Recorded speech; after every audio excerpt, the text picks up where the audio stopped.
días. Hoy es martes 18 de noviembre de 2025 y esto es un podcast que se graba directamente desde un Apple Watch. Últimamente estoy usando inteligencia artificial, básicamente un chatbot de inteligencia artificial. Ya sabes mi recelo contra todo esto de la inteligencia artificial, sobre todo contra los chatbots en sí mismos. Sí que uso en mi día a día pues inteligencia artificial en ciertas cosas, pues para empezar en la aplicación Particle News, que digo siempre, ¿no? De que me resume noticias y, bueno, me presenta las noticias de una forma muy chula, pero sobre los chatbots, pues bueno, estoy un poquito de frente a todo eso, de frente no, de espaldas a todo eso, y no me acaba de convencer, sobre todo pues por lo asertivos que son, por lo que nunca se equivocan, etcétera, etcétera. Pero Google ha sacado una promoción en la que regalan un año de Gemini, de Google Gemini Pro. Digamos, la versión de pago, pues la regalan durante un año para estudiantes. Y yo, pues como soy alumni de la USAL, como sabes, pues bueno, pues con ese correo de la USAL, pues me he dado de alta en esta promoción y tengo un año gratis de Gemini Pro. Y dado que lo tengo, he dicho, bueno, pues voy a usarlo, ya un chatbot, digamos, sin limitaciones o sin muchas limitaciones. Y bueno, a ver qué tal, porque a veces he intentado usar ChatGPT de forma gratis y para cosas básicas pues sí, pero llega un punto, si vas haciendo cosas más complejas, como ahora te contaré, pidiéndole cosas más complejas, pues llega un punto que te ves limitado. Entonces llevo como unas 3 semanas utilizando Google Gemini. ¿Y para qué lo estoy utilizando? Bueno, para preguntas básicas, algunas cosillas y tal, sigo prefiriendo pues hacer una búsqueda en DuckDuckGo, una búsqueda en internet, etcétera, pero bueno, si veo que no encuentro la información así muy rápido, que no es una información fácil de encontrar, pues bueno, también le estoy preguntando a Gemini a ver qué opina del tema y qué información me da, y luego pues siempre verificando el tema, ¿vale? Siempre verificando la información que me da, pues voy a ver si es verdad. Y es verdad que la mayoría de las veces sí es una información cierta.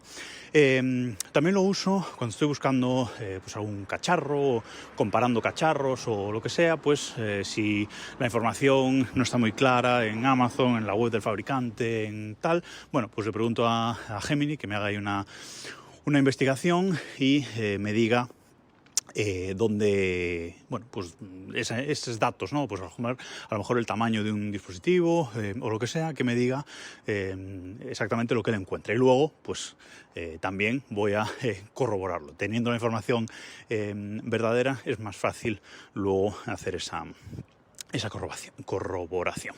Y bueno, para ese tipo de cosas tengo que decir que está funcionando bastante bien. Y luego he estado probando también lo que es esto del Nano Banana, este sistema de edición de imágenes que tiene Gemini, y esto decir que, no funciona muy bien realmente.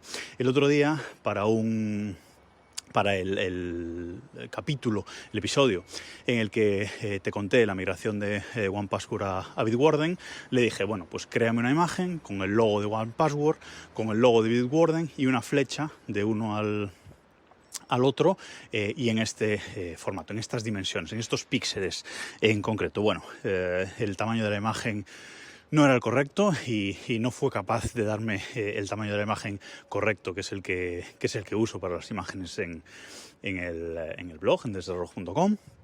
Eso no fue capaz, pero es que luego además los logotipos de las dos aplicaciones en ningún momento puso el correcto por muchas vueltas que le di. Al final acabé yendo yo a DuckDuckGo, a imágenes, descargándome la imagen de OnePassword y la imagen de Bitwarden, pasándole los dos logos y diciéndole, mira, estos son los logos, colócalos ahí en la imagen, y luego pues nada, ya me bajé la imagen y ya la redimensioné yo con las proporciones que necesitaba en Pixelmator Pro. Pero bueno, en ese sentido bastante decepcionado.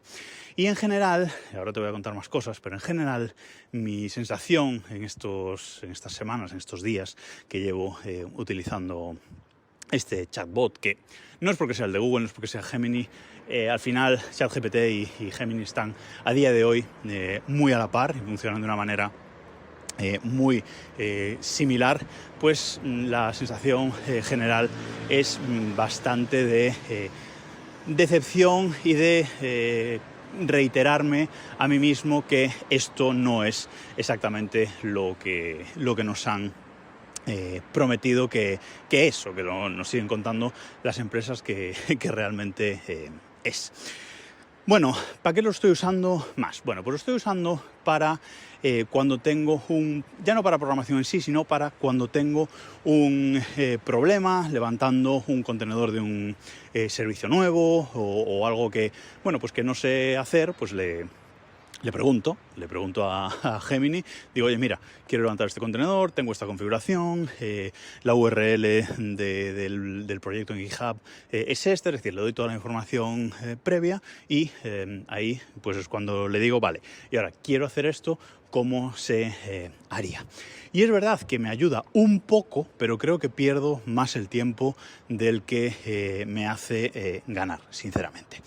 El otro día estuve haciendo unas modificaciones en la página web de Keep Pushing F1, nuestro podcast de Fórmula 1, que compré el dominio keeppushingf1.com y redirigí ahí una pequeña web estática que tenemos, y luego sobre todo quise redirigir el feed, para cambiar el feed, porque monté Castopod, que también te lo contaré por aquí otro día, y Castopod genera un feed nuevo, entonces tenía que redirigir el feed antiguo para que las aplicaciones de podcast no se volviesen locas y perdiesen el feed. Y bueno, pues todo esto, dado que tengo un proxy inverso Traefik, pues digo, vale, pues voy a usar Traefik para hacer todas estas redirecciones, poner ahora, por ejemplo, la dirección del feed de Keep Pushing es feed.keeppushingf1.com. Muy sencillo, y aunque cambie el feed por detrás, pues siempre la dirección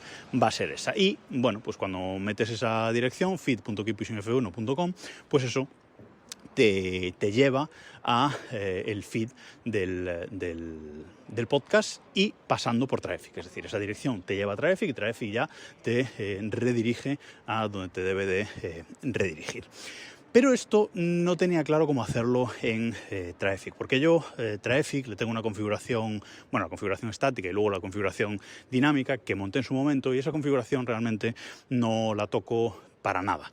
Simplemente cuando levanto un Docker, al Docker le pongo las etiquetas que le tengo que poner, y con esas etiquetas pues ya Traefik las lee, las coge y ya hace las redirecciones que tiene que hacer. Y eso pues lo sé hacer muy bien, pero tocar a mano el fichero dinámico pues no lo sé hacer tan bien, y en este caso era necesario. Entonces pues le pregunté a Gemini, le pregunté que cómo se hacía esto, cómo podía hacer esto. Bueno, dimos mil vueltas, es decir, la idea inicial sí que me la dio bien, pero luego para refinar y para dejarlo todo como debería de quedar, la verdad es que me hizo dar muchísimas vueltas, y hasta hubo un momento que hicimos voy a hablar en plural, ¿vale?, por no echarle toda la culpa, pero en realidad es toda su culpa. Bueno, hicimos un bucle en Traefik, de forma que pues una redirección llevaba a otra, y eso hizo un bucle, y eso causó que el proceso Docker del NAS se saturara, se bloqueara y se reiniciase. Es decir, se bloqueó todo el servicio de Docker y se reinició él por sí mismo, pues apagando todos los contenedores que tenía ahí corriendo y reiniciándolos todos, cosa que le lleva un rato en el NAS, pues por la potencia que tiene. Y además, lo que más me fastidia de todos estos chatbots, como digo, es lo seguros que son de sí mismos y que nunca tienen la culpa de nada. Aunque te pidan disculpas, realmente les da igual, efectivamente, son máquinas, ¿vale? Y entonces le dije, oye, mira, hemos hecho un bucle aquí. Ay, sí, pues tienes razón, pues para solucionarlo vamos a hacer así. Digo, vale, pero es que no deberíamos, ¿por qué has hecho este bucle? ¿No? Muchas veces lo pongo en un compromiso y dice, no, ¿por qué tal? E intenta justificarse. Eso lo odio. O sea, es una cosa que odio de todos estos chatbots. De hecho, ahora muchas veces al principio de las conversaciones siempre le pongo un prompt del tipo, bueno, lo tengo guardado, pero siempre le pongo un prompt del tipo no seas condescendiente conmigo, no te inventes cosas, sé serio, no hace falta que me adules y todo este tema, porque odio esa forma de comportarse de estos chatbots. Entonces, bueno, eso lo reduce un poco, aunque no de todo. Luego lo usé también para levantar Bubble Garden. Para levantar el contenedor de Bubble Garden había ahí un par de variables de entorno que no tenía claro cómo, bueno, lo que tenía que poner o cómo las tenía que poner, etcétera, y en la documentación pues no estaban muy claras tampoco. Y bueno, pues me dijo unas variables de entorno que no existen, todo mal. Luego al final pues sí que se corrige sobre sí mismo, como digo, y tal, pero de inicio bastante mal. Pero ya lo que fue la gota que colmó el vaso, aunque lo voy a seguir usando, porque, insisto, muchas veces me colocan en el camino correcto, en cosas que no sé hacer o que no he tocado mucho, tal, pues sí que me coloca un poco en el camino correcto, me da la idea, y luego yo ahí, a partir de la documentación, etcétera, pues ya puedo tirar del hilo. Pero insisto, para refinar y para dejar las cosas bien puestas, no sirve, por lo menos a mí no me sirve. Y es lo que estoy usando. El modelo, el último, el 2.5 Pro. Hay el 2.5 Flash, que digamos te da respuestas rápidas y tal, y el 2.5 Pro, que es más lento, muy lento, diría yo, que son estos modelos. Pero bueno, el 2.5 Pro, como digo, y que se supone que te da mejores respuestas y más reposadas y tal, pero bueno. Digo que la gota que ha colmado el vaso fue ayer, fue el sábado. El sábado, intentando pues levantar un contenedor de un servicio que es para hacer seguimiento de series y películas, que ya te contaré por aquí. Sí, últimamente estoy montando muchos contenedores nuevos y tengo mucho contenido de Docker para contar por aquí, pero poco a poco, seguramente mañana ya te cuente uno. Bueno, pues levantando un servicio de estos no funcionaba, es decir, puse todas las variables de entorno bien, puse, pues toda la configuración en principio estaba bien, pero por algún motivo no funcionaba. Digamos que no cogía bien la API de un servicio con el que se enlaza y no se descargaban las carátulas de las pelis y las series, para resumirlo mucho. Bueno, pues le dije que esto estaba pasando, me hizo probar la API, la clave API, etcétera, todo funcionaba. Y entonces me dice lo siguiente, y te lo voy a leer porque lo tengo aquí apuntado. Me dice, el problema es que en tu Docker Compose tienes variables de entorno antiguas, y me pone el nombre de las variables. Estás usando la imagen latest, que como vimos en tus logs, que para esto sí que es muy bueno este tipo de chatbots, para análisis de logs infinitos y legibles, para eso sí que me ha resultado muy útil. Bueno, como vimos en tus logs es la versión 9.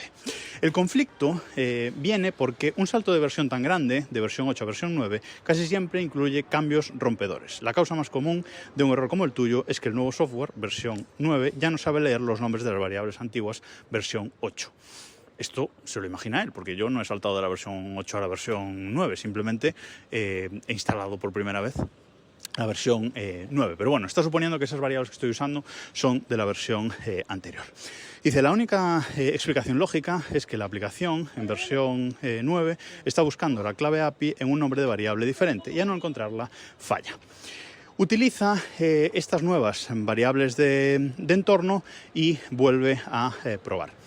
Entonces, bueno, me pone una tabla, me pone el nombre de las variables de entorno antigua y la nueva que yo debería poner. Yo con la mosca detrás de la oreja, pero digo, bueno, vale, voy a cambiarlas y probar, que total no pierdo nada. Pero lo mejor de todo esto es que después de decirme esto me pone un enlace y me dice, mira, un enlace a GitHub, y me dice, mira, en este enlace de GitHub tienes un ejemplo de un archivo de configuración con los nombres nuevos de las variables para que veas cómo funciona. Y digo, mira, qué bien.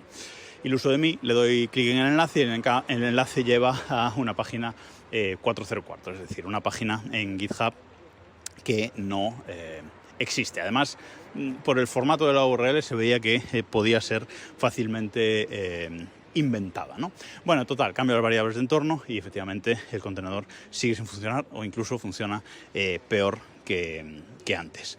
Y entonces aquí es cuando empiezo a cuestionarlo, porque ya llevábamos un rato con esto y ya estaba un poco cabreado del tema.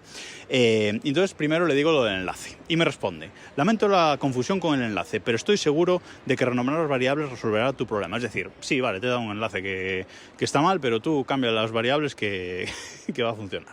Y entonces aquí le pregunto que de dónde ha sacado estas variables, que ese enlace no funciona, y si no funciona, si yo no lo puedo ver, pues él tampoco, y que de dónde ha sacado esas nuevas variables de entornos, porque yo en la documentación oficial de este contenedor ni en ningún sitio las encuentro, y menos con el nombre de que él me ha dado. Y entonces aquí dice: para ser totalmente transparente, saqué los nuevos nombres de las variables de un proceso de deducción entre comillas, basado en los hechos de nuestro análisis.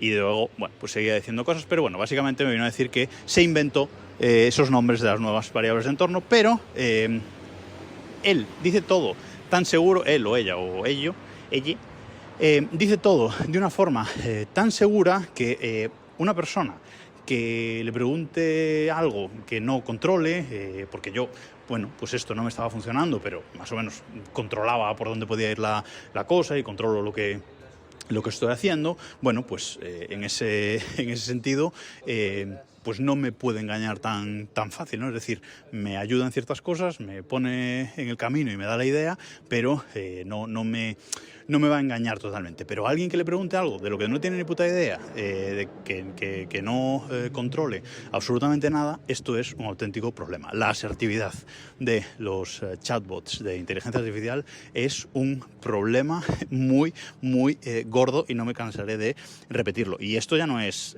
ChatGPT de hace 3 años, esto ya son modelos ya más avanzados. Entonces, bueno, esto de hecho, esta última parte de esta invención de variables de entorno y esta asertividad, de que luego dijera, sí, es verdad, me las he inventado porque he hecho un proceso deductivo comparando con otros proyectos de GitHub similares, y he dicho, bueno, pues seguro que las variables de entorno que usa pues tienen este nombre, que básicamente fue lo que hizo. Esto se lo enseñé a mi pareja, que no tiene es muy ajena a todo este mundo tecnológico, y bueno, le daba la risa, pero se lo enseñé básicamente para que sea consciente de cómo funcionan estos chatbots, porque ella también alguna vez le pregunta alguna cosa o tal, cosa muy mínima, pero sí lo hace.